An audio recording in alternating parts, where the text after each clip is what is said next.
Fala pessoal, tudo bem?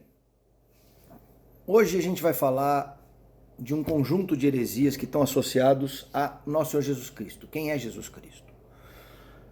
Ele é Deus? Ele é homem? Ele é um pouco Deus, um pouco homem? Ele foi homem por um período, mas sempre foi Deus? Ele virou Deus depois que Deus adotou ele passou a ser Deus, mas nasceu homem primeiro? Quem é Jesus Cristo?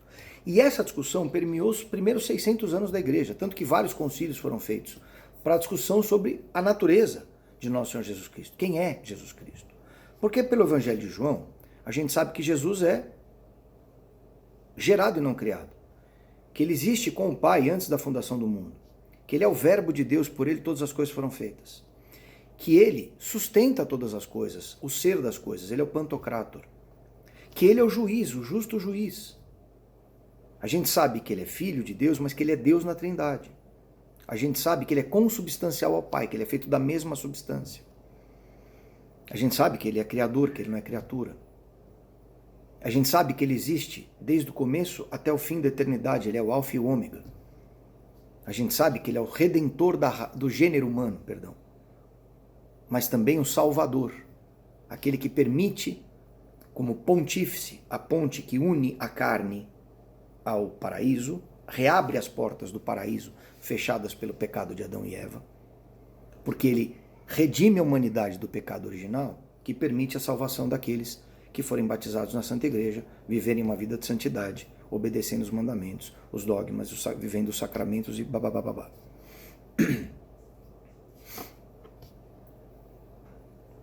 Batismo e fé, né? Então, essa discussão permeou, digamos assim, Império Romano naquela época. E vamos lembrar, em 476, o Império Romano foi invadido, ele estava dividido em Império Romano do Oriente e do Ocidente. No Império Romano do Ocidente, Roma, estava o Papa, no Império Romano do Oriente tem o Patriarca de Constantinopla. Constantinopla, antiga Bizâncio, Império Bizantino, atual Istambul, Turquia. E o Império Romano foi rachado com a invasão dos bárbaros, o Império Romano do Ocidente cai em 476, começa lá o Império Ostrogótico, no que é a Itália hoje e adjacências, e o Império Romano então passa a se concentrar desde Constantinopla, por isso virou Império Bizantino. E a arte bizantina, vocês reconhecem, é uma arte linda, que ela mistura componentes do Oriente, tem toda uma forma de expressão muito bonita, diferente da arte romana. E a sede, portanto, na Turquia. Então para pensar que por muito tempo a sede do cristianismo e do maior império do mundo hoje ocidental foi na Turquia, que hoje é muçulmana. Nós tínhamos ali 5 grandes primazias desde o início do cristianismo, né? Roma, Constantinopla na Turquia, Alexandria no Egito, Antioquia na Síria e Jerusalém. Jerusalém é uma confusão.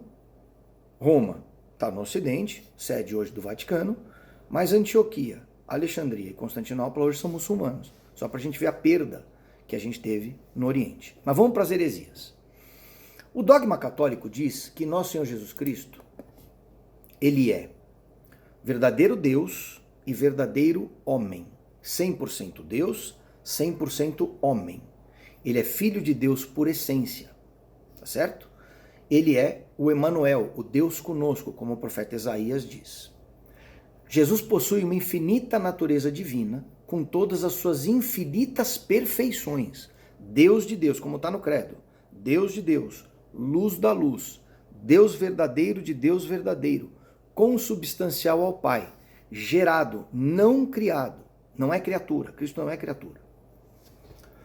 E ele foi engendrado, gerado eternamente por Deus, certo? É o Filho unigênito, o único Filho de Deus que tem a essência de Deus, e portanto é Deus. E Jesus, quando encarna para fazer a obra da redenção e viabilizar a nossa salvação, como pontífice, assume a natureza humana, assume a carne e a alma humanas. Exceto pelo pecado, Jesus foi 100% igual a nós encarnado, porque como a gente aprende em Filipenses, em São Paulo, 2:5-11, Jesus faz a sua kenosis, ele esvazia-se da sua divindade para viver como ser humano, exceto pelo pecado. Mas com a kenosis, 2 fenômenos importantes. Jesus vive 100% como um homem, exceto no pecado, Cristo nunca pecou, nunca se contaminou com o pecado. E 2, nosso Senhor Jesus Cristo não deixou de ser divino. Ele esvaziou-se voluntariamente de sua divindade para realizar o projeto do Pai, mas ele não perdeu por um segundo sequer a sua divindade. Por isso muita gente fala, quando Jesus rezava, se ele é Deus, ele rezava para ele mesmo. Não, ele não rezava para ele mesmo. Ele rezava para Deus Pai, porque na figura de filho, esvaziado da sua divindade, ele rezava para Deus Pai. Mas ele era Deus. O tempo todo que ele teve na Terra, mesmo esvaziado, ele continuou sendo Deus. Tá? E aí o dogma diz, esse dogma nos concílios entre os séculos V e VII, diz que Jesus possui duas naturezas, a humana e a divina, que ele é 100% Deus, 100% homem, que essas naturezas não se misturam, então Jesus não é um café com leite, uma mistura das duas naturezas. Elas são íntegras, as duas naturezas, em perfeita harmonia, chama-se união hipostática isso. Elas não se misturam. Nosso querido Santo Atanásio está na gênese de todas essas constituições dogmáticas, na gênese dessas afirmações dogmáticas, começando no Concílio de Nicéia, enfim, no século IV em diante, a união hipostática. Nosso Senhor Jesus tem duas naturezas absolutamente separadas, que não se misturam, mas estão em perfeita harmonia e integração em união hipostática. E essas duas naturezas possuem duas vontades absolutamente separadas. A vontade física, vinculada à operação física, a vontade espiritual divina, natureza divina, voltada à perfeição eterna de Nosso Senhor como Deus. E por isso, os milagres estão na natureza divina, e quando Cristo chorou, e ele chorou, por exemplo, sobre Jerusalém, com Lázaro, ou ficou bravo, para não usar outro termo, ali com os vendilhões no templo, ali é a natureza humana, sem pecar, porque a santa ira de Cristo, ou a santa tristeza de Cristo, não são pecado, tá certo? E nós podemos imitar esses sentimentos de Cristo na sua pureza associada à divindade de Cristo, né? Imitar dentro do que é possível para um ser humano falho e imperfeito. E as naturezas, portanto, possuem vontades diferentes, tá certo? Mas em perfeita harmonia. O homem Cristo nunca traiu o Deus Cristo, e o Deus Cristo nunca traiu o homem Cristo. Por quê? Porque é uma pessoa só. Uma pessoa, duas naturezas, duas vontades em união hipostática, tá certo? Uma pessoa em união hipostática, duas naturezas, duas vontades. E quais são as heresias? Isso é o dogma católico, tá certo? Quais são as heresias? E aqui abrindo aspas para o dogma, né? Existem também, vou ler o dogma entre aspas só para fechar esse pedaço. O dogma diz que Jesus Cristo possui infinita natureza divina, com todas as suas infinitas perfeições, por haver sido engendrado eternamente por Deus.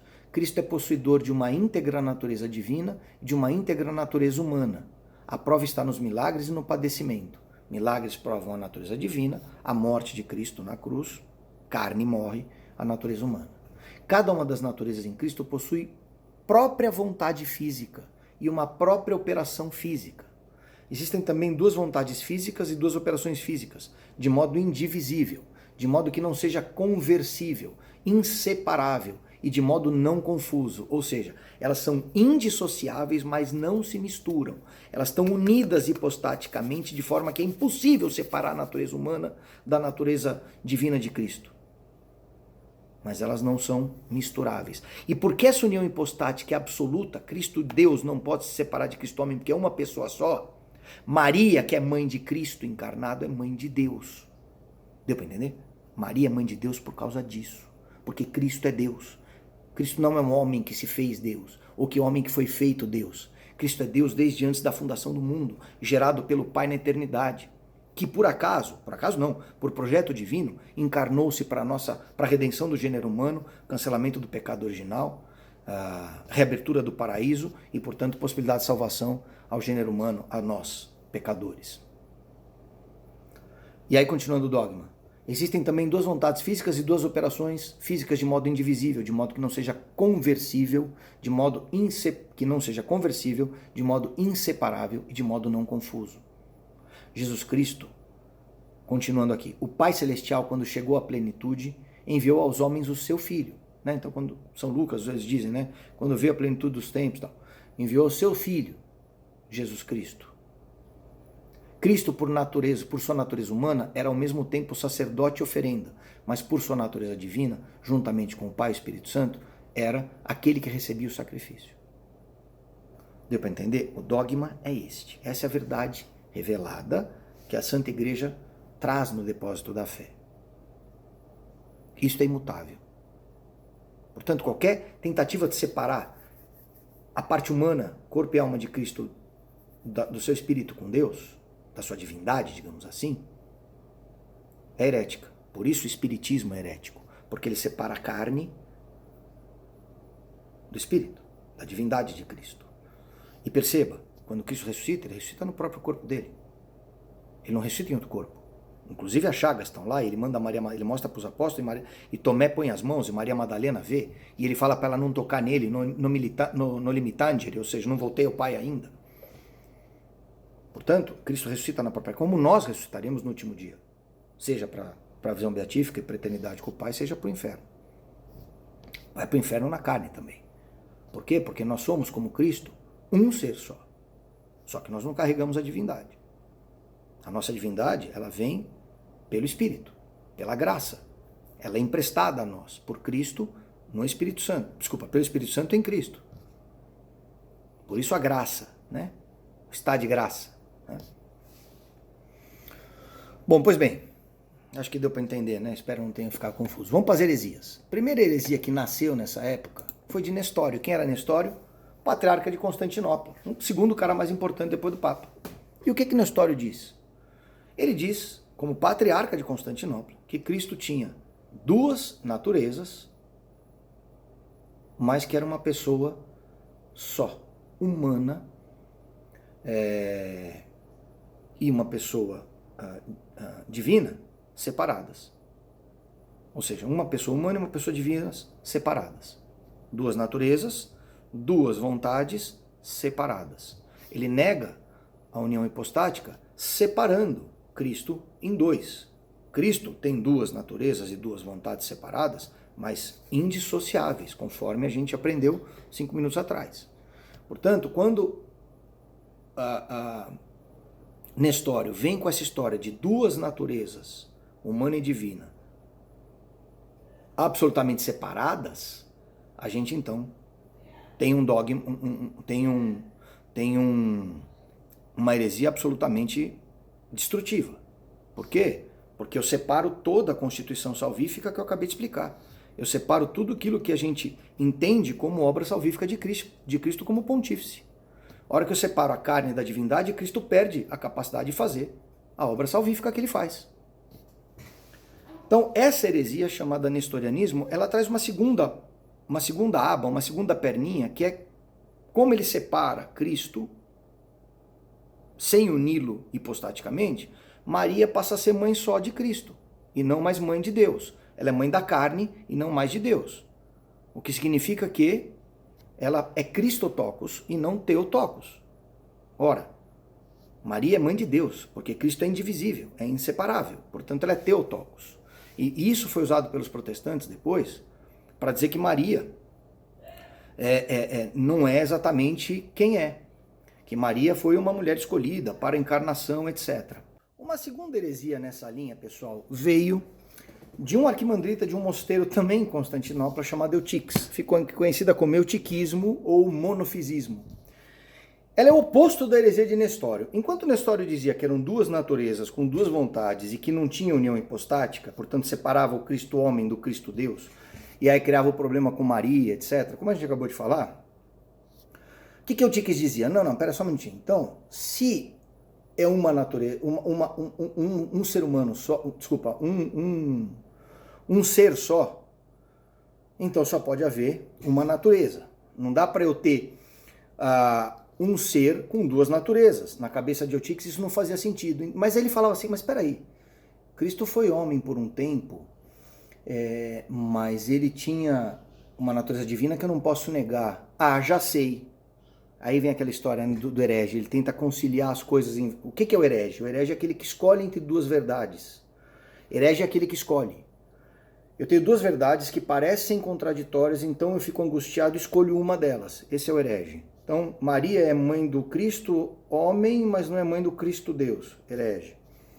Cristo era homem, mas não era Deus. Herege. Cristo era Deus, mas não era homem. Herege. Percebe? Então, o que dizia o Tix? Perceba que os hereges são todos dentro da igreja, né? Não é gente de fora. Né? Dizia o seguinte, a fórmula que ele chegou foi a seguinte, já sei, a natureza divina de Cristo encapsulou a humana. Ele foi homem por um tempo, mas ele é Deus e acabou. Tem uma natureza e uma vontade só.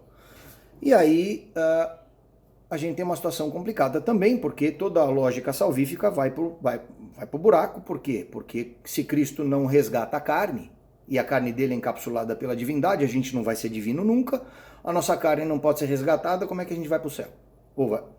A gente sabe, pelo Evangelho, que no último dia, e Cristo provou isso na ressurreição, a gente ressuscita no nosso próprio corpo, porque Cristo ressuscitou no corpo dele, né? No limitangere, quando ele fala para Madalena, ou quando ele fala para Tomé, enfia o dedo aqui, é no corpo dele, na carne dele, que nós comungamos, inclusive. Então, eu não posso fazer essa dissociação que o Tix estava fazendo essa fórmula de uma só, um só ser com uma só vontade e uma só natureza, porque a outra foi encapsulada, porque eu perco a lógica salvífica. Por isso, reencarnação é pecado e é heresia absurda, porque promove o espiritismo, né? Promove a dissociação. Né? Historicamente, você tem duas grandes correntes gnósticas, aquela que diz que Cristo é só divino, ser espiritual, duas correntes heréticas, perdão. Aquela que diz que Cristo é um ser só divino, espiritual, que são em geral os gnósticos, e aquela que diz que Cristo é um homem que foi elevado quase à condição de Deus, que são os mais materialistas, os pelagianos, os carnais, enfim. Então, em geral, são essas duas. Hoje a gente tem a nova era e o ocultismo aqui, e o marxismo, o comunismo aqui, só para dar dois exemplos. Tá? E aí, tem uma terceira heresia, também em Constantinopla, um patriarca que sucedeu Nestório, Sérgio I, que fala, para tentar trazer de volta, porque os eutiquistas, os monofisistas, que são esses hereges que diziam que era um só ser, uma só vontade, e uma só natureza, porque a natureza humana deixa de existir, conforme a heresia que eles propunham, foi condenada no Concílio da Calcedônia, em 680, e no Concílio da Calcedônia, em 451. Foi absolutamente condenada. Então, Sérgio I, para tentar trazer de volta os eutiquistas para a igreja, fala o seguinte, não, já entendi o que vai acontecer. Na verdade, Cristo tinha duas naturezas, como diz Nestório, e como diz a nossa fé, mas uma vontade só, como dizem os eutiquistas, contrário à nossa fé. Então, para Sérgio, a heresia ficou conhecida como monotelismo, Cristo tinha duas naturezas, mas uma vontade só. Então vamos recapitular? Para nós católicos, dogma, duas naturezas, duas vontades, absolutamente não misturáveis, mas inseparáveis, impossíveis de serem separadas, em união hipostática. Cristo é 100% homem, 100% Deus. Duas naturezas, duas vontades, 100% inseparáveis, mas que nunca se misturam. Para Nestório, Cristo tem duas vontades, porque ele tem duas naturezas, mas elas não se misturam e elas não formam união hipostática, elas são dissociadas. Então é quase como se fossem duas pessoas numa. Para os eutiquistas, Cristo teve uma natureza carnal circunstancial, mas ela foi encapsulada pela espiritual, portanto só tem uma natureza e uma vontade, monofisismo. Para Sérgio, patriarca Sérgio, monotelismo, Cristo tem duas naturezas e uma vontade. Confuso? Imagina que foram 400 anos. E a heresia de Sérgio, o monotelismo, foi condenado no Concílio de Constantinopla em 681, como heresia também. Portanto, se você católico não entende exatamente como o dogma afirma, você está em heresia. Confuso, né? Não, não é. É só lembrar que Cristo mostrou tudo isso pra gente no seu Evangelho. Como? Como ele encarna, quando ele ressuscita, quando ele sobe aos céus, os milagres que ele faz, quando ele chora, quando ele tem expressões humanas, quando ele faz expressões divinas com milagre. Toda essa história está narrada lá. Um dogma, para fechar, não é uma invenção legal da igreja. O dogma é uma síntese para facilitar a compreensão de uma verdade que está revelada e que a igreja sempre acreditou. Portanto, a igreja sempre entendeu que Cristo era 100% Deus, 100% homem, que Cristo foi gerado antes de todos os tempos, que Cristo é o Salvador, que Cristo é o Redentor, que Maria é mãe de Deus, e etc, etc, etc. Dependendo aí, pessoal. Fiquem com Deus.